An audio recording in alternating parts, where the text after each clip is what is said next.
우리가 깨와 소금을 합하면은 깨소금이라 그러는데요. 깨와 설탕을 합하면은, 혹시 아세요? 뭔지? 깨달음이라 그럽니다. 깨달음. 깨달음. 그래서 어떤 의미에서는, 우리가 정말 하나님의 뜻, 주님의 뜻을 우리가 깨달아야 되는 아주 중요한 지금, 시점에 있다. 그렇게 생각합니다. 오늘 우리가 이 모임을 통해서 다 함께 한번 우리가 하나님의 뜻을 정말 깨달아가는 그런 시간이 되기를 바랍니다. 우리가 너무나 당연한 이야기지만은 얼마 전에 기독교 영화 중에 God is not dead. 하나님은 살아계시다. 하나님은 죽지 않았다. 그런 영화가 있었어요. 그래서 어떤 점에서는 그게 왜 그런 뜻일까? 근데 너무나 당연한 거잖아요. 근데 실제로는 우리가 일상생활 속에서 또는 우리의 역사의 흐름 속에서 하나님의 존재를 그렇게 생각하지 못하는 경우가 많아 있습니다. 근데 실제로는 하나님은 지금도 살아계시고 또 미래에도 살아계실 것이고, 그죠? 과거에도 살아계셨죠. 그래서 하나님은 어떻게 보면은 과거와 현재와 미래까지를 다 역사하시는 우리의 이제 주님이시다. 기본적인 그 전제가 있는 거예요. 자, 그러면은 코로나 사태도 하나님의 큰 어떤 역사 안에 있는 거죠. 그러면 이 코로나 사태를 통해서 하나님이 우리에게 주시는 어떤 메시지, 이를 통해서 우리가 무엇을 해야 되는지 이런 어떤 깨달음을 우리가 가질 필요가 있다고 생각합니다. 자, 일단 기본적으로 하나님의 속성은 뭐죠? God is good. 하나님은 선하신, 그죠? 그래서 하나님께서도 워낙 이게 선하시다 보니까 good, 그죠? 이 천지창조 하신 이후에도 스스로도 말씀하셨죠.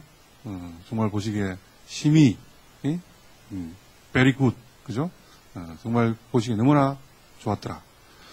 자, 그래서 어쨌든 우리가 지금 하나님의 어떤 그 섭리를 우리가 이 코로나19 사태를 통해서 읽어보려고 그러는데, God is good이라는 전제에서 우리가 한번 성경 말씀에 하나님께서 우리에게 어떤 내용을 전달하실까, 이런 것을 한번 제가 한번 살펴봤습니다. 한번 성경 한번 읽어볼까요, 같이? 다 같이 한번 읽어보겠습니다. 시작. 여호와의 말씀이니라. 너희를 향한 나의 생각은 내가 아나니 평안이요 재앙이 아니니라. 너희에게 미래와 희망을 주는 것이니라. 예레미야를 통해서 어떻게 보면 지금 현재 저희들에게 주시는 말씀이라고 봅니다. 지금 우리가 굉장히 어려운 상태고 여러 가지 어떤 그 환경상에서 정말 특히 기독교 이 교회가 어떻게 보면 의미에서는 전혀 생각하지 않았던 그런 어떤 환경에 저희들이 도출됐고, 또 한편에서는 정부의 어떤 또 탄압을 받고 있다, 이런 정도까지도 생각을 하고 있지만은 결과적으로 전체적으로 봤을 때는 선하신 하나님의 역사 안에 우리가 있다, 그런 어떤 그런 믿음이 저희들에게 필요합니다. 그리고 역사를 꿰뚫어보는 전체적인 어떤 그 시각을 저희들이 가지고 그런 관점에서의 우리의 어떤 이 변화를 우리가 대응할 수 있는 그런 노력도 필요하다고 생각이 듭니다. 제가 이제 어떤 의미에서 미래학을 제가 20년 정도 지금 하고 있으니까 큰 틀의 어떤 흐름을 이렇게 읽다 보니까 최근에 어떤 그 코로나19의 흐름이 단순히 질병이 생겼다가 없어졌다가 하는 그런 정도의 개념이 아니라 문명의 어떤 그 대변혁의 어떤 그런 기로에 있다. 그런 관점에서 우리가 이걸 바라볼 필요가 있다고 생각이 들었습니다. 제가 이제 연초에 이제 이런 이야기를 했었는데, 지금은 거의 모든 석학들이나 미래학자들이 또 미래학자뿐만 아니라 나름대로 어떤 그 분야에 여러 가지 스타일을 하는 분들이 기본적인 어떤 그 관점에서는 전염병에 생겼다가 없어졌다는 정도를 넘어서는 문명의 대변혁의 시대가 왔다. 그래서 이제 이 세상을 A씨와 B씨로 나누잖아요. 최근에는 비포 코로나, 애프터 코로나. 그래서 어떤 의미에서는 문명의 어떤 그 큰 어떤 그 변화를 일으킬 정도로 이 코로나 사태가 우리에게 큰 영향을 미친다. 이와 유사한 것이 무엇이냐니까 과거의 페스트였습니다. 과거에 유럽을 강타했던 그 페스트, 14세기의 페스트가 전 유럽을 강타하면서 이전의 어떤 그 중세, 소위 말하는 교황에 의한 절대적인 거의 교황이 신 이상으로 어떤 분을 군림했던 그런 어떤 중세 사회를 어떤 의미에서는 깨뜨려 부는, 그래서 새로운 어떤 그 문명을 일으키는, 그것을 이제 르네상스로 불러주죠. 그래서 우리 인간이 또는 이제 직접 하나님과 대면하면서 교황을 통해서가 아니라 스스로가 어떤 창의성과 인성과 영성을 추구하면서 새로운 어떤 문명을 만들어가는 그런 어떤 변화를 일으켜 합니다.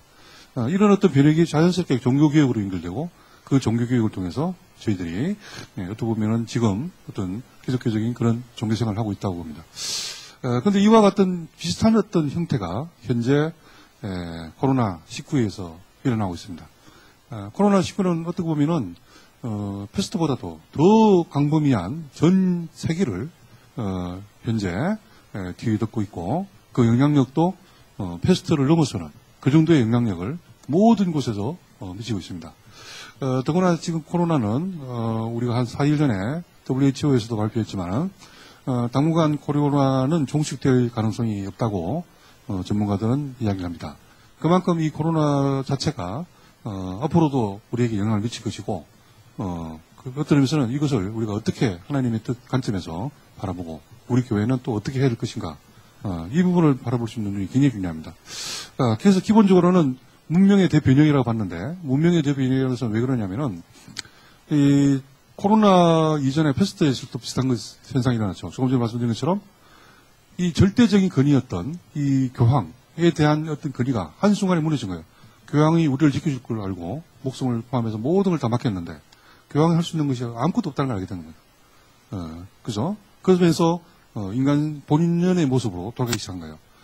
어떻게 보면은 우리가 이전만 해도 코로나 이전에는 이 산업사, 그죠? 또, 이 소위 말하는 디지털 사회가 됐다 하더라도, 이 소위 말하는 과학기술이 우리의 어떤 그 생명을 보여주고, 결국은 과학기술이 발전하면은, 우리를 나름대로 어느 순간 정말, 모든 부분에서, 이렇게 보호해 줄 것으로 그런 어떤 과학기술 만능주의적인 그런 사고를 가지고 있었고, 그리고 물질이 풍부하면은 또 우리 삶이 행복해질 것으로 생각하고, 그리고 남들보다 내가 빨리 어떤 대응을 하면은 내가 성공할 것으로 그렇게 대응을 했습니다.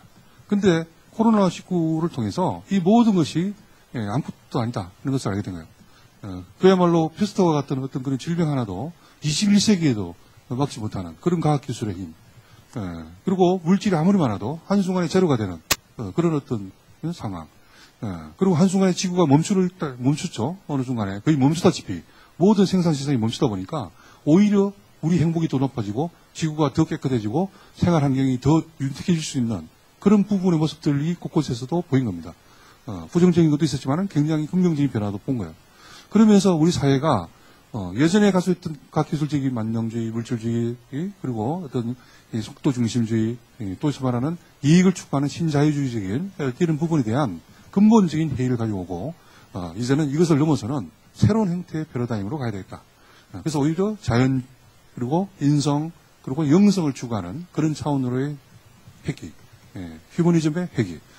그래서 이것을 구현시켜 주는 것이 결국은 이 예전에는 문화예술을 통해서 르네상스에 이랬다 그러면은 이제는 과학기술은 과학기술인데 이 과학기술을 휴머니즘의 과학기술, 그리고 자본주의는 자본주의인데 휴머니즘 자본주의. 그래서 그 결과적으로 뭐냐? 결국은 자연과 인성과 영성을 회복하는 그런 차원으로의 변화를 전 모든 영역에서 구현하기 시작했어요. 그러다 보니까 우리 인류의 문명 전체를 새롭게 이렇게 대혁명을 일으키는 그런 문명 대전환의 시대가 현재 오고 있다. 걸 봅니다. 그걸 제가 잠깐 요약을 해서 영상으로 먼저 보여드리겠습니다. 안종배 국제미래학회 회장의 포스트 코로나 미래 전망. 코로나는 예고편. 본영화는 뉴르네상스다. 코로나19 팬데믹 이후 문명의 대변혁이 일어나는 뉴르네상스 시대가 시작될 것이다. 뉴르네상스 시대에는 초지능, 초연결, 초실감에 4차 산업혁명이 가속화되고 창의적 인성과 영성을 중시하는 휴머니즘이 강화될 것이다.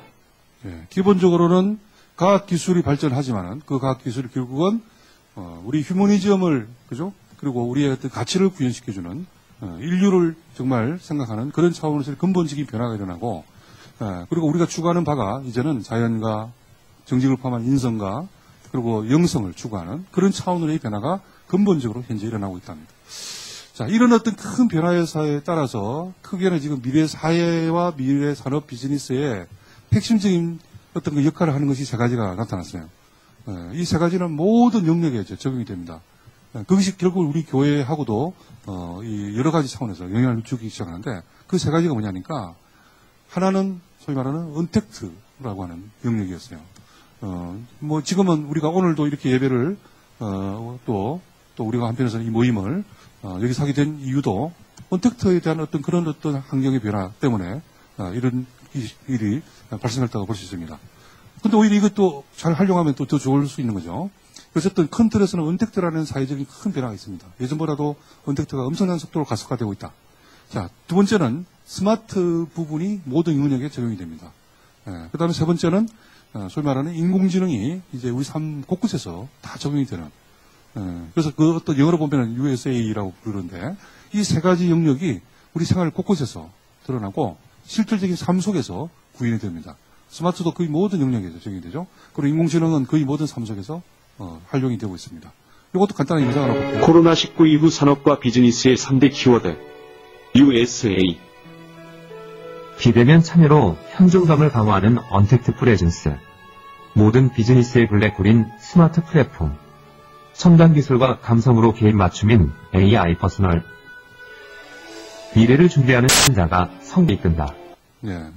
일단 이 세 가지 어떤 큰 틀의 어떤 그 요소들이 이제는 우리 삶 모든 생활 속에서 이렇게 적용되기 시작했다는 거죠. 그래서 이 세 가지를 어떻게 우리가 이 기독교적인 관점에서도 잘 대처하느냐 또는 활용하느냐 어떻게 대응하느냐 이것이 어떻게 보면 굉장히 중요한 화두가 될 것으로 봅니다. 이 코로나19로 인해서 말씀드린 것처럼 문명적인 대변혁이 일어나면서 우리의 모든 영역의 변화가 일어나요. 그래서 우리가 미래학에서는 그걸 스티브라고 부르는데 사회적인 분야의 변화, 기술적인 변화, 또 경제적인 변화, 또 생태계적인 변화, 그리고 정치적인 변화 이런 모든 영역의 변화가 일어나는데 그런 변화가 또 자연스럽게 우리 종교생활에 영향을 미치는 거예요. 예? 그리고 그 종교생활 중에서도 우리 교회에게도 직접적인 영향을 미친다는 거죠. 그래서 우리 전체적인 어떤 그 흐름의 어떤 변화 안에서 우리 종교적인 관점, 특히 우리 교회, 한국 교회는 어떤 변화가 현재 또 어떤 영향을 입고 있는가 이 부분을 제가 오늘 한번 같이 나눠보려고 합니다. 자, 일단 그 한국의 어떤 그 변화를 보면은 모든 변화가 부정적인 영향이 있고요, 긍정적인 영향이 있습니다. 모든 변화는 우리가 어떤 긍정적인 변화는 쉽게 보이지 않습니다. 그것은 노력을 해야. 그리고 부정적인 변화는 어떤 의미에서는 쉽게 유추할 수 있는 거예요. 이러니까 지금 당장 우리가 영향을 받고 있어요. 그런데 우리가 부정적인 영향만 이렇게 몰두하다 보면은 갑자기 미래가 안 보여요. 부정만 넘치니까. 근데 긍정적인 변화를 우리가 그거를 통해서 또 찾아내면은 오히려 새로운 기회가 보인다. 우리 그 한국 교회는 지금 그런 기로에 있다 봅니다. 만약에 우리가 부정적인 변화만 우리가 쉽게 예측되는 그것에 우리가 몰입을 하면은 한국 교회는 정말 암담한 앞길이 안 보여요. 그렇지만은 우리가 조금 더 노력을 해서 오늘도 우리 같이 깨달아가면서 오히려 긍정적인 새로운 어떤 변화도 우리가 함께 또 영향도 바라보면은 엄청난 기회가 있을 수 있다는 거죠. 그러면 우리가 가능하면은 부정적인 변화와 영향을 최소화시키고 긍정적인 변화와 이 변화로 영향을 극대화시키는 그런 노력을 우리 한국 교회가 한다 그러면은 코로나19가 하나님이 우리한테 준 재앙이 아니고 말씀하신 것처럼 희망이 될 수 있다는 거죠. 예레미야서 말씀하신 것처럼 오늘은 그런 어떤 관점에서 우리가 한번 바라볼 필요가 있어요. 그럼 어쨌든 부정적인 변화가 뭐냐? 그건 너무나 우리가 이미 나와 있는 겁니다. 그죠? 제가 지금 간단하게 출석교인 줄죠? 공부에 약화되죠? 공예배 약화되죠? 교회 신뢰성 약화되고 있어요. 다음 세대 붕괴되고 있어요. 교육. 또 정부의 교회 통제 강력하게 더 강화되고 있어요. 그렇지만 또 긍정적인 변화를 우리가 한번 모색해 보면은 교회 공동체 의식이 확대되고 있습니다. 교회 본질 회복의 기회가 됩니다. 저희들이 교회의 사회적 역할을 할 수 있는 엄청난 기회가 또 오고 있어요. 전교인이 오히려 우리나라가 가지고 있는 이 스마트, 제가 언택트와 스마트와 인공지능 이 세 가지가 핵심이라고 했잖아요. 이 세 가지를 우리 한국이 가지고 있어요. 이걸 통해서 전 세계를 스마트 선교할 수 있는 기회가 오는 겁니다. 다음 세대 교육이 새로운 형태로 혁신적인 변화를 할 수 있는 기회가 왔어요. 반대로. 자, 그럼 어쨌든 요 세 가지를, 이런 다섯 가지의 부정적인 영향 또는 변화, 또 긍정적인 영향, 변화가 있는데, 요 각각을 대해서 한번 같이 한번 나눠보겠습니다. 먼저, 부정적인 영향. 이거는 이미 다양한 형태의 조사를 통해서 현실로 드러나고 있고, 앞으로도 예측이 가능한 부분입니다. 첫 번째는 출석 교인, 그 다음에 또 우리의 어떤 그 기본적으로 어떤 교회를 운영하기 위한 헌금. 이게 엄청나게 지금 줄고 있습니다. 현실입니다. 그래서 교인 수 자체도 줄고 있고, 그에 따라서 헌금도 뭐 작게는 20%, 또 많게는 30%, 40%까지 준 데도 있습니다. 물론 이제 소수는 뭐 별로 변화도 없는 데 있지만은 많은 경우가 줄고 있어요. 그런 어떤 차원에서의 출석 교인과 현금이 감소되는 이런 부분이 이미 조사 결과에 나오죠. 최근의 조사입니다. 2020년 6월 19일 날 조사한 내용입니다. 예장통합총회가 전국의 담임 목회자 1,135명을 대상으로 코로나19 상황에서의 목회 실태와 향후 전망을 조사했습니다. 현장 예배가 재개됐지만 주일 참석 교인 수는 코로나19 이전과 비교해 60%대 수준에 머물고 있습니다. 헌금도 줄었습니다. 70% 가까운 교회가 헌금이 감소했다고 답했고, 이들 가운데 53%는 20에서 40%까지 헌금이 감소했다고 응답했습니다. 목회자 2명 가운데 1명은 코로나19가 종식되더라도 출석 교인 수가 감소할 것으로 예상했습니다. 교인이 증가할 것이라는 예상은 5.3%에 그쳤습니다. 교인 감소폭은 평균 19.7%, 응답자의 24.5%는 30% 이상 감소할 걸로 예상했습니다. 네, 최근에 했던 조사 결과입니다. 자, 두 번째 어떤 예측되는 부정적인 영향, 변화는 공예배에 대한 어떤 그 출석이 또 그 중요성에 대한 인식이 굉장히 약화되고 있습니다. 그죠? 주일 성수를 꼭 해야 되겠다 하는 어떤 의식을 가진 사람들이 점점 약화되고 있어요. 더구나 지금 그 부분에 대한, 이 목회자와 성도들 간의 어떤 그 격차가 생겼어요, 이미. 여기 한번 비교를 해보시면은 최근에 조사 내용인데, 목회자는 기본적으로는 73%가 무조건, 공예배는 주일, 현장 예배를 해야 된다는 거예요. 근데 우리 교인들은 반대로 55%가 현장 예배 하나도 지금처럼 비대면을 해도 그것도 나름대로 예배다. 이런 의식으로 최근에 바뀌어버린 거예요. 연초만 해도 이러지 않았어요. 근데 최근에 이렇게 나름대로 비대면에 익숙해지면서 이런 변화가 현실로 드러나고 있는 것입니다. 한국기독교 목회자협의회와 한국기독교 언론포럼이 개신교인을 대상으로 코로나19가 한국교회에 미친 영향에 대해 조사를 벌였습니다. 현장 예배 대신 드리는 온라인이나 가정예배, 기독교 방송 예배에 대해서는 대체로 긍정적인 것으로 나타났습니다. 온라인과 가정예배, 방송으로 예배를 드린 교인 중 90.4%는 가족과 함께 예배를 드릴 수 있어서 좋았다고 답했고, 코로나19로 인해 현장 예배가 잠시 멈췄지만 한국교회가 공적인 사회 문제에 동참할 수 있어 뿌듯했다는 응답도 83.2%에 달했습니다. 네, 어쨌든 전체적으로 보면은 이 공예배가 예전에 비해서는 소위 말하는 주일날 우리 현장 드리는 예배에 대해서 교인들이 생각하는 중요성은 예전보다는 굉장히 약화되고 있다. 그게 현실이라는 거예요. 현실로. 그런 어떤 변화, 그런 영향이 앞으로 코로나 계속되다 보니까 더 강화될 가능성이 있다는 거예요. 자, 그 다음에 세 번째 부정적인 영향은 교회에 대한 신뢰성이 약화되고 있습니다. 여러 가지 어떤 이유로. 얼마 전에 이제 조사를 한 것을 보니까, 교회를 굉장히 신뢰한다. 6.7%. 약간 신뢰한다. 25.1%. 나머지는 거의 신뢰하지 않는다. 거의 70% 이상이 신뢰도가 떨어지고 있어요. 신뢰하지 않은 이유가 뭐냐? 남에 대한 배려가 부족하다. 사회적인 어떤 그런 여러 가지에 대해서 배려가 부족하다. 정직하지 못하다. 이런 어떤 의식이 팽배해 있는 겁니다. 이게 현재 일반인들이 교회를 보는 시각인 거죠. 이런 현상이 코로나19가 된 이후에 더 강화되고 있다는 거예요. 오히려. 그런 부분에 대한 어떤 문제의식을 우리가 가질 필요가 있습니다. 자, 네 번째는 우리 이미 어느 정도 다 이렇게 느끼고 있는 것처럼 다음 세대 교육이 거의 붕괴됐죠. 이미 뭐 주일학교를 운영하고 있는 곳은 거의 없죠. 현장에서. 그나마 온라인으로 하고 있는데, 온라인 하는 것도 거의 뭐, 주목도가 약하고, 그렇다고 현재 대안도 별로 없고, 굉장히 지금 어떤 어려운 그런 어떤 환경에 놓여 있는 것. 그죠? 자, 그 보면은. 먼저 이 현실적 다음 세대 가상을- 사역에 이 코로나19가 어떤 영향을 미쳤는지를 좀 소개를 해주시죠. 코로나19가 1월 말에 시작돼서 네. 2월 달에 본격적으로 시작이 됐거든요. 예. 그때부터 지금까지 한국교회 다음 세대 사역을 단어로 찾아봤는데 멈춤이라는 단어가 맞지 않을까. 2월 달에 겨울 수련회 사역이 멈추고 네. 네. 3월에 계약하고 계약봉의 사역이 또 멈춰버리고 그러다가 주일 예배까지 네. 멈춰버리고 이제 이번 여름 수련회까지 멈춰지는 현장에서 아이들을 만날 수 없다 보니까 다음 세대 사역은 멈춰버리지 않았나라는 네. 안타까운 일이 많이 생겼습니다. 예. 자, 그 다음에 어떻게 보면 부정적인 영향은 다섯 번째. 이미 우리가 오늘 당장도 느끼고 있죠. 이 정부의 어떤 그 통제는 엄청나게, 특히 기독교, 교회에 강화되고 있습니다.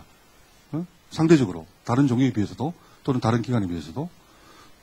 그래서 지금 뭐, 보시면 알겠지만, 정규 예배, 외에는, 어쨌든 예배예요. 예배 외에는, 이 예배, 이 교회에서 어떤 활동도 하지 못하게 방지를 했습니다. 그래서 어떻게 보면은, 앞으로 이런 어떤 강화가 지금도 되고 있지만은, 당분간은 지속될 거로 보입니다.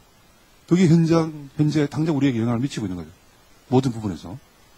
그러다 보니까, 요 부분만 우리가 이제 이렇게 집중하다 보면은, 우리 교회 활동이, 기독교 활동이 굉장히 위축되고, 어떤 모임도 못하고, 뭐, 이런 어떤 분위기로 지금 흘러갈 가능성이 높아지는 거예요.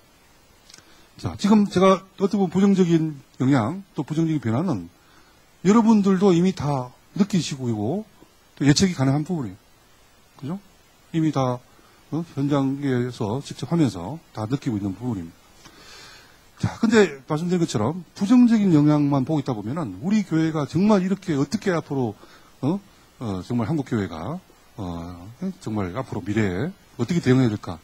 아직 어떻게 보면 좀 암담하기도 합니다. 그렇지만은 코로나19로 인해서 우리에게 주어지는 긍정적인 어떤 변화를 바라보는 그런 시각이 또 필요합니다. 이거는 뭐 나름대로 이렇게 노력이 필요하다 그랬죠. 그래서 제가 어쨌든 우리 스티브를 포함한 전체적인 걸 통해서 한번 이렇게 쭉 분석을 해보니까 또 다른 차원의 긍정적인 변화가 많더라는 거예요. 우리가 추구할 수 있는 오히려 코로나19를 통해서. 자, 첫 번째 변화는 뭐냐? 교회 공동체 인식이 굉장히 강화됐어요. 무슨 말이냐면은 내가 교회를 오히려 안 가니까 소위 말하는 교회라고 하는 공동체. 제가 이 사회는 점점 인성과 영성을 추구하는 사회라고 그랬잖아요. 그러니까 인성과 영성을 가장 추구하는데 적합한 곳이 어디냐? 교회라는 걸 알고요. 그러다 보니까 오히려 교회 공동체 의식을 더욱더 중요하게 생각했습니다. 예전에는 우리가 교회를 다니고 왔다 갔다 했지만은 공동체감이 그렇게 쉽지 않았죠. 공동체가 보는 예배 와서 드리고 갔다. 그래서 내가 주일 성수했으니 이제는 일주일 동안 뭐 마음 편하다. 뭐 이런 어떤 의식이 강했지만은 이제는 가면 갈수록 오히려 그 교회의 공동체 의식이 굉장히 강해요. 그죠? 코로나19 이외에 신앙생활이나 인식 변화를 이제 묻는 질문에 중도응답으로 답변을 했는데요. 이제 교회 공동체의 중요성을 더 깊이 인식된다. 그러니까 현장 예배의 중요성이 가장 이제 인식을 더 확고히 가져야 된다는 것이 60% 이상의 가장 높은 답변이 나왔. 예. 자, 그래서 일단은 이게 굉장히 의미 있는 거죠. 교회의 공동체 의식을 우리가 강화시킬 수 있는 그런 어떤 노력을 하면은 기독교적인 그런 역할이 충분히 가능하다. 자, 그 다음에 두 번째는 교회가 본질을 회복할 수 있는 조력을 기회가 온 거예요. 르네상스를 통해서 종교개혁이 왔잖아요. 이제는 우리가 소위 말하는 제2의 르네상스, 뉴 르네상스를 통한 새로 문명의 대변혁이 오는데 그 문명의 대변혁이 결국은 창의성과 인성과 영성을 추구하는 그런 차원으로 변화가 오는 거예요. 그러면 그 부분에서 우리 교회의 원래적인 본질, 이것을 회복할 수 있는 절대적인 기회가 온 거예요. 첫 번째는 우리가 예배를, 어떻게 보면은, 원래 우리가 초대교회를 돌아가면은, 교인이 모인 곳에서 함께 예배 드리면 그것이 곧 예배당이 된 거죠. 꼭 건물 안에서만 되는 거 아닙니다. 그러면 교회라는 것 자체는 건물 안에서 하는 것도 있고, 바깥에서 하는 경우도 예배 형식으로 할 수 있도록 다양한 형태를 활용할 수 있도록 해주면 돼요. 그러면 그 교회는 교회로서 역할을 해주는 거예요. 그래서 소위 말하는 출석교회라 그래가지고 꼭 일요일 날 오는 사람만 교회고, 이래서 아까 55%가 비대면으로 할 수도 있다 그랬는데, 그럼 그 사람들은 더 이상 교인이 아니다.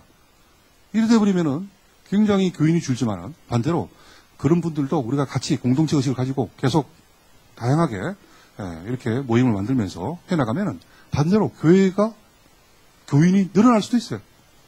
왜? 그런 어떤 공동체 의식을 더 많이 갖고 싶어하는 그런 의식이 점점 강화되고 있기 때문에. 그래서 일단 예배가 일단 인식을 새롭게 변화하면은 오히려 우리에겐 기회가 될 수 있다는. 자, 그다음에 두 번째는 말씀드린 것처럼 이제는 교제를 원래의 어떤 교제로 형식적인 교제가 아니라 공감을 일으키는 그런 소그룹 또는 나눔의 공동체, 이걸 통해서 해야 된다. 그리고 이제 우리 교회가 또 섬김, 그죠? 이웃을 섬기는 그런 활동을 이번에 하면서 새로운 어떤 그 전기를 마련해 보는 그런 어떤 기회로 이걸 활동할 수 있다. 사회적인 가치를 또 우리가 파급하고 영성을 추구하는 그런 사회다 보니까, 그 다음에 이제 전도도 우리의 구체적인 삶을 통해서, 어떻게 보면은 조금 전에 기독교인들 교회를 믿지 못하는 이유 중에 많은 경우가 정직하지 못하다. 자기만 생각한다. 이런 어떤 의식이었어요. 근데 이제 우리가 기독교적인 삶을 통해서 스스로가 정직하고, 오히려, 정말 베푸는 삶, 그런 삶의 모습을 보여주면서, 그럼 역시 기독교인이 다르네. 우리가 지금 추구하는 새로운 어떤 사회가 인성과 영성을 추구하는 사회인데, 역시 기독교인적인 그런 어떤 삶을 사는 것이 새로운 시대에 맞겠다. 그런 새로운 변화를 가져올 수 있고, 그것이 결국은 우리 사회에 기독교와 교회에 대한 인식을 완전히 변화시킬 수 있는 그런 기회가 될 수 있는 거예요. 그게 어떻게 보면 이번에 코로나 때문에 교회에게 확 주어진 소명이기도 하고 또한 사명이기도 하죠. 자, 그래서 The church has often been 그런 called 차원에 a 한번 hospital 보세요. for the sick, 미국에서 만들어냈어요. and the Western world is more sick than ever before. Not just with COVID-19, but with a pandemic of fear. Likely end up infecting most people in the Very world. concerning. You're concerned? Very. Coronavirus panic shopping. Yet for the first Sunday in history, many church buildings look like this. The virus has church after church cancel Sunday services because of the outbreak. Will be suspended. What does this mean for the church and for the world? If the church is a building, then what happens when they're closed? If it's an event, then what happens when they're cancelled? And how do we respond in a world that has never looked so shaken? But could this actually be the church's finest hour? To be what the Bible calls us to be? Because the church isn't a building, and it's not an event. You see, even in the midst of this unprecedented global pandemic, this is the church. There's no toilet paper in the entire store. We are handing out toilet paper. God bless you. Thank you very much. In the midst of the fear, this is the church. In the midst of isolation, this is the church. The church is awakening. The church is resilient. The church is adapting and discovering new expressions for the gospel to reach further than ever before. We've got a total lockdown. Our church, we're going to gather over Zoom, and then we're actually going to FaceTime our friends and family and share the gospel. I'm checking to see if my neighbors need supplies or prayer, and I'm also using Facebook to reach out to those that I can't get to. Driving home on straight waters. The fear seems to be crippling. There is a hope in Jesus Christ. Everyone can do this right now. Be a church. In a troubled world that needs Christ, it's time to be His hands and feet. Christians, it's time to be the church. 네. 어떻게 보면 우리 교회의 본질로 우리가 돌아갈 수 있는 기회고, 그게 어떤 의미에서는 사회적인 역할을 교회가 본격적으로 할 수 있는, 원래 어떤 그 사회에 선한 영향력을 미쳐야 된다는 그런 어떤 사명을 우리가 본격적으로 할 수 있는 저로의 또 기회가 온 겁니다. 큰 틀에서는 우리가 자연을 회복시키는, 그죠? 하나님이 이 천지 창조를 하신 이후에 우리 인간에 의해서 자연이 엄청나게 훼손됐어요. 특히 최근에 산업 발전시키고 과학기술 발전시키면서 엄청난 훼손이 왔죠. 결국은 그로 인해서 결국 코로나라고 하는 새로운 어떤 그 전염병이 온 것처럼 자연의 회복에 대한 소위 말하는 자연을 사랑하고 자연을 회복하자는 이런 노력이 굉장히 중요하게 됐습니다. 이제 우리 기독교인들이 이런 역할, 창조 질서를 회복하는 그런 차원의 노력을 해야 되는, 또 쉽게 할 수도 있는 그런 단계가 온 거예요. 그 다음 두 번째는 가족을 통해서 생육하고 번성하는 거잖아요. 그죠? 결국은 우리가 자손을 해서 생육하고 번성하는 그런 가족을 회복시켜서, 이제 우리 특히 한국은 인구 문제가 심각하기 때문에 그 부분을 해결하는데 교회가 나설 수 있는 저런 기회가 온 겁니다. 자, 그 다음에 세 번째, 우리가 정직하고 타인을 배려하는 그런 인성을 우리가 가져야 되는데, 이제 그걸 통해서 이웃을 사랑하고 이런 어떤 것들을 해야 되는 그런 어떤 절호의 또 기회가 온 겁니다. 그리고 결국은 하나님과의 관계를 복원시켜서 하나님 나라와 의를 확장시키는 그런 어떤 가치를 우리가 실질적으로 삶 속에서 구현하는 그런 모습을 보여주는 그런 기회가 온 거예요. 실제로. 그래서 일단 우리가 자연을 한번 복원시키고, 그래서 이제 교회가 이런 활동을 할 수 있는 그런 역할을 이제 할 수도 있고 또 해야 되는 그런 의무감, 그런 어떤 소명, 이것을 갖출 때 새로운 변화가 옵니다. 그럼 예를 들어서 우리가 생육하고 번성하여 땅에 충만하라. 땅을 정복하라. 바다의 물고기와 하늘의 새와 땅에 움직이는 모든 생물을 다스리라. 우리가 생물을 다스려서 자연을 잘 보호하라 했잖아요. 근데 어쨌든 지금 우리가 자연 환경을 계속 훼손했어요. 그러면 내가 어렵게 우리가 어떻게 하냐? 우리 교회에서 간단하게 예를 들어서 아껴 쓰기 운동 하면 됩니다. 이걸 우리가 교회에서 자연을 보호하는 차원에서 간단한 어떤 아껴 쓰기 운동 보세요. 우리가 도와줄게, 지켜줄게. 하나뿐인 지구를 지켜라. 세수할 때 깨끗이 필요한 만큼만 수도꼭지 잠그면 문자약도 꼭 가까운 거리 걸어가도 좋아. 하나 둘 셋 넷 냉장고는 꼭 닫기. 전자제품 코드 뽑고 필요 없는 전등 꺼서 우리 모두 아껴. 쓰레기는 모아 분리수거 해. 우리가 도와줄게, 지켜줄게. 하나뿐인 지구를 지키자고.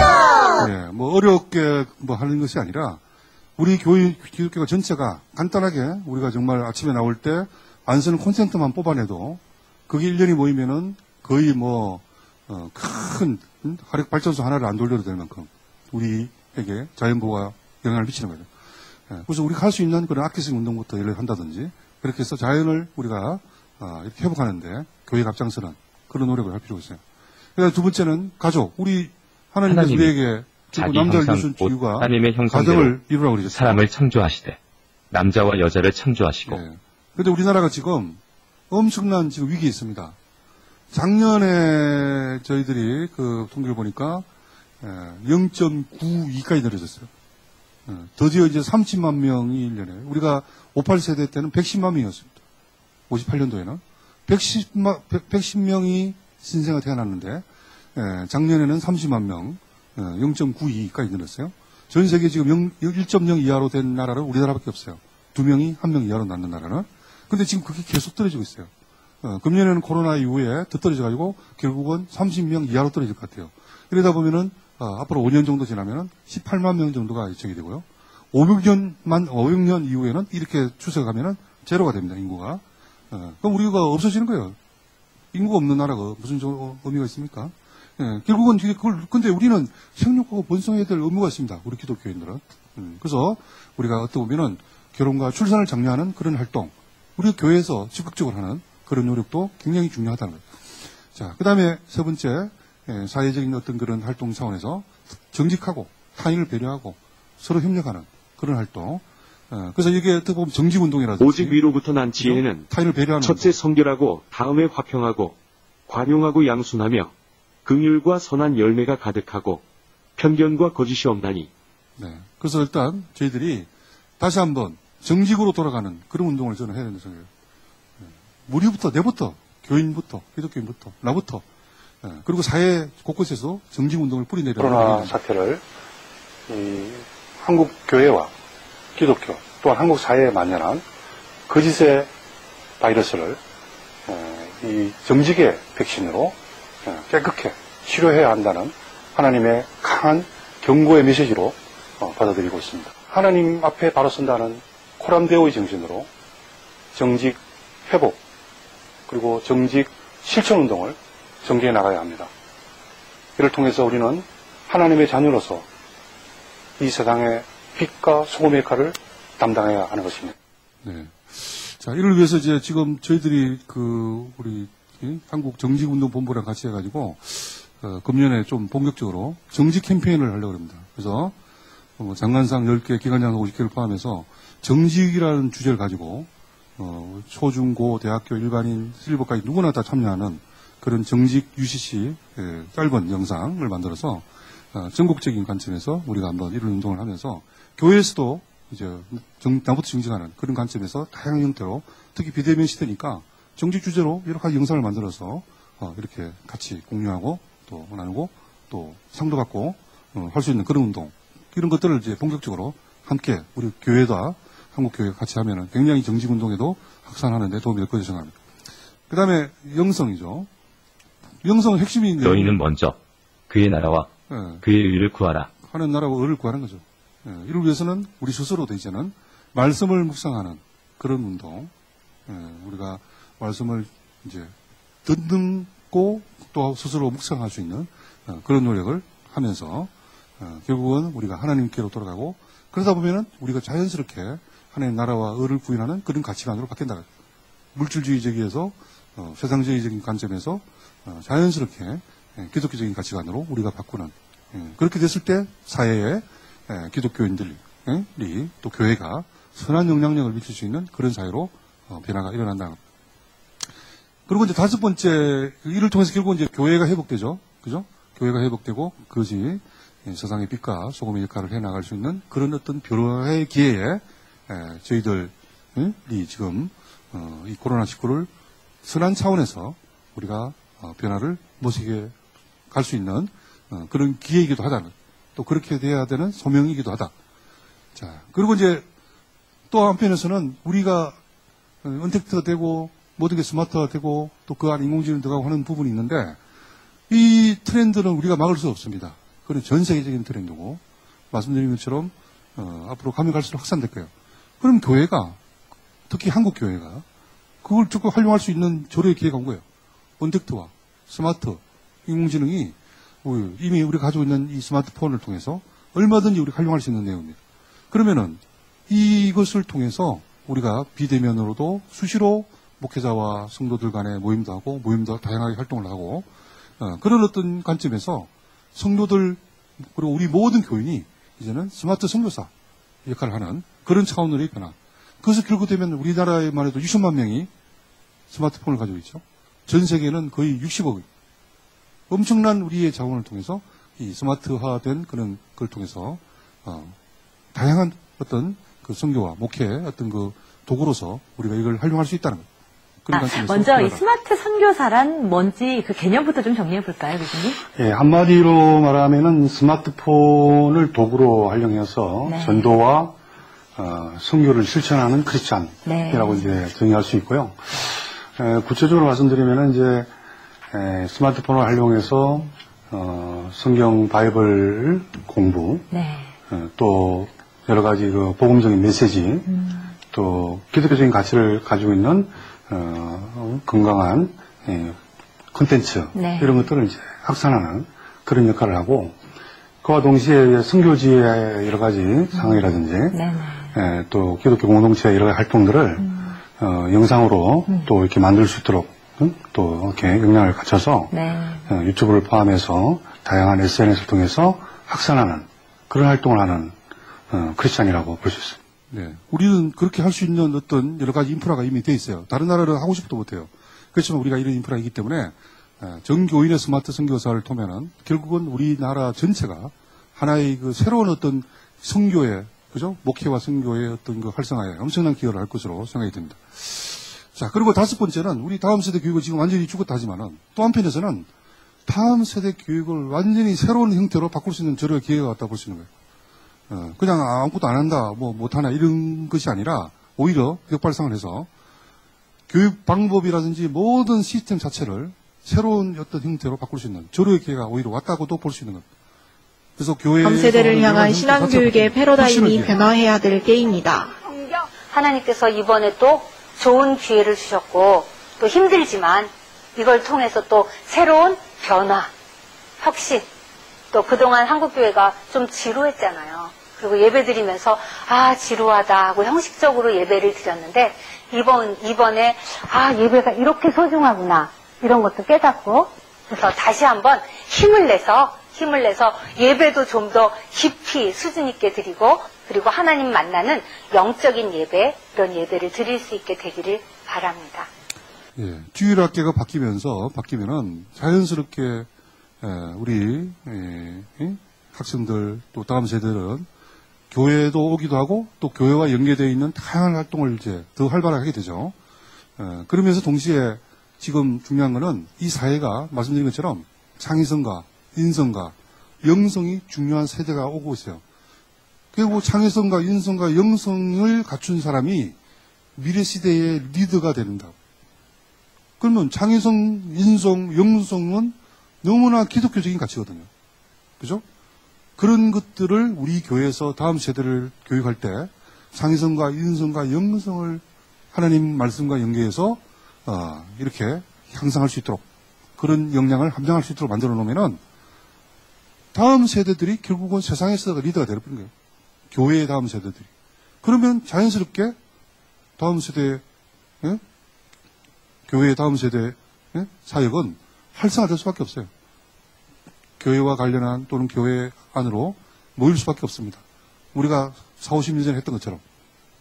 결국은 그런 차원으로 봤을 때 오히려 혁신의 기회를 보고 이걸 통해서 다음 세대 교육을 새로운 차원에서 오히려 활성화시킬 수 있는 그런 기회로 우리가 이용할 필요가 있다는 거죠. 자, 여기 보시면 우리나라 교육 목표예요. 인문학적인 상상력, 과학기술 창조력을 갖추고 바른 인성을 겸비하여 새로운 지식을 창조하고 다양한 지식을 융합하여 새로운 가치를 창출할 수 있는 여자라. 예, 창의성, 인성, 영성, 그리고 협업, 협력. 결국은 기독교적인 가치를 제대로 갖춘 사람이 미래 시대의 리더라는 거죠. 결국은 기독교 가치, 성경 역량 갖추는 그것을 우리가 실질적인 관점에서 우리가 교회에서 다양한 활동을 통해서 또는 비대면이라 하더라도 여러 가지 활동을 통해서 하면은 다른 데는 못 가도 오히려 교회에 관련한 활동은 다음 세대에 모일 수 있는 그렇게 만들어갈 수 있도록 노력할 수 있는 기회가 왔다는 거예요. 그래서 어떤 의미에서는 말씀드린 것처럼 우리가 부정적인 영향을 보면은 정말 암울하지만은 긍정적인 변화에 우리가 좀 더 심도 있게 보고 하면은 새로운 기회가 올 수 있다. 단적인 예로 정부의 통제가 강력하다 그러잖아요. 지금 너무나 그걸 위축돼 있죠, 지금. 자, 첫 번째가 뭡니까? 제일 강력한 게 예배를 외에는 교회에서 드리지 말라잖아요. 예배 외에는 교회에서 모이지 말합니다. 그렇게 생각하면 아무것도 못한다고 생각하지만 반대로 예배를 활성화시키는 기회죠. 역발성하면 안 그렇습니까? 예배를 하라니까. 예전에 없어졌고 낙하됐던 수요 예배, 예를 들어서 무슨 저녁 예배. 또 우리 예전에는 우리 젊은이들은 예배가 있었잖아요. 대학은 대학생 예배. 근데 그게 점점점 없어지면서 주일날 그냥 다 몰아가지고 그냥 한꺼번에 해버렸죠. 오히려 예배를 부활시켜주는 기회예요. 예배를 할 수 있도록 했으니까. 교회는 곧 예배하는 곳이야. 오히려 진정한 의미의 더 큰 의미의 예배를 드리는 곳이야. 예수님이 말씀하신 것처럼 예수님이 교회는 뭐라고 그랬습니까? 하나님 예배 드리는 곳이라 했잖아요. 그러니까 그때 아주 교묘하게 예배는 하라 그랬잖아요. 우리가 예배를 복원시키면 되죠.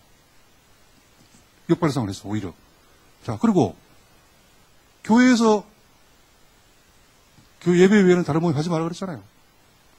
다른 모임 꼭 예배당에서 안 하고도 얼마나 살 수 있지 않습니까? 각장의 지역의 공동체에서, 각 지역에서, 그죠?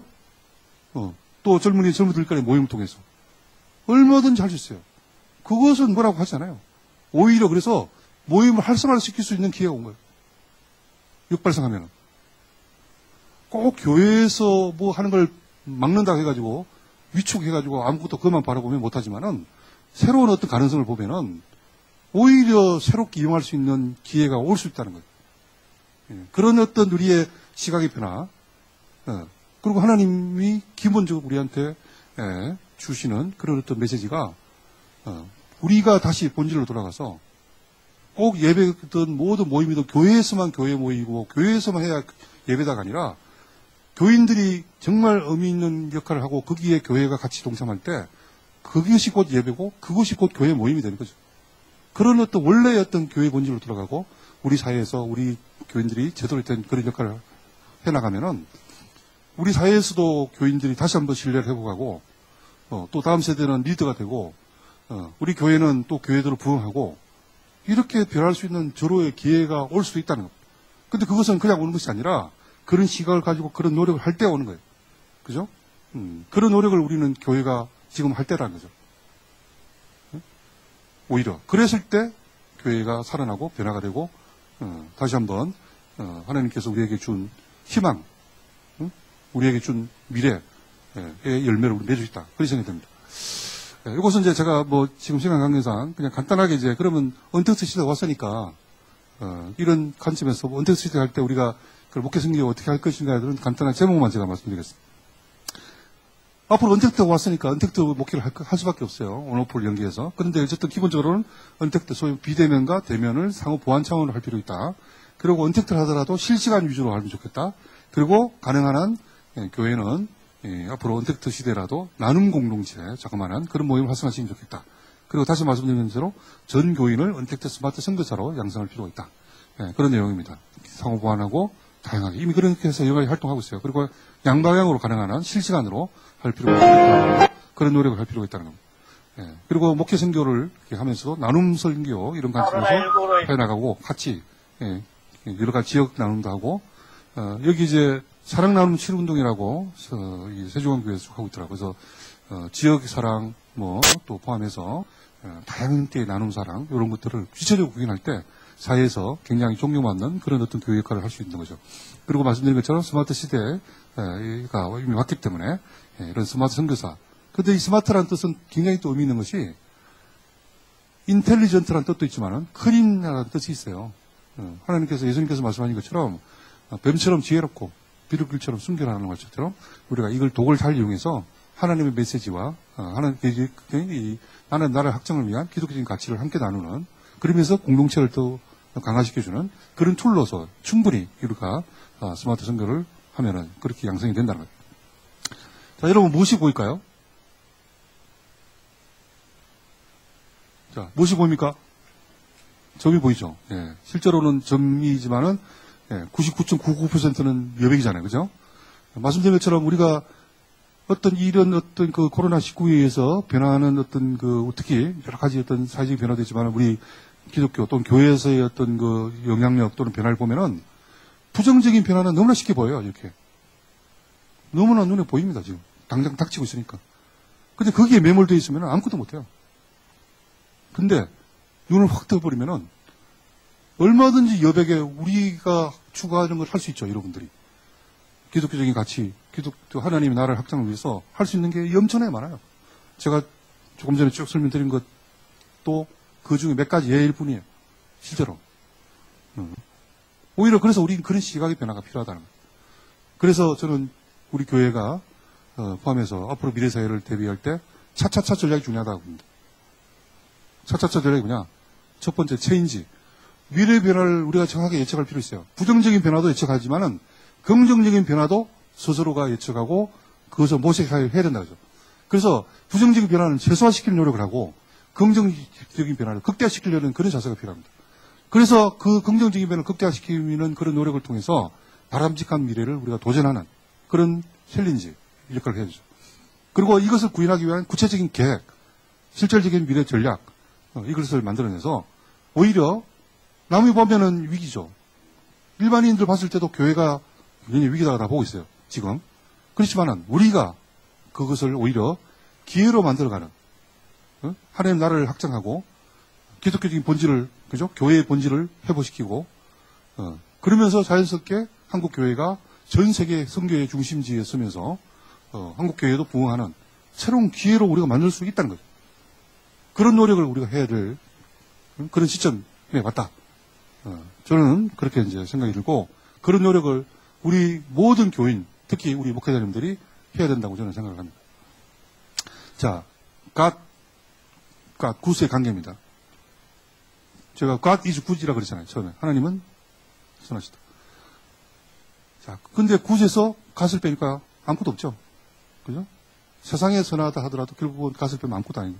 반대로 아무것도 아니었지만은 갓이 들어가니까 굿이 된 거예요.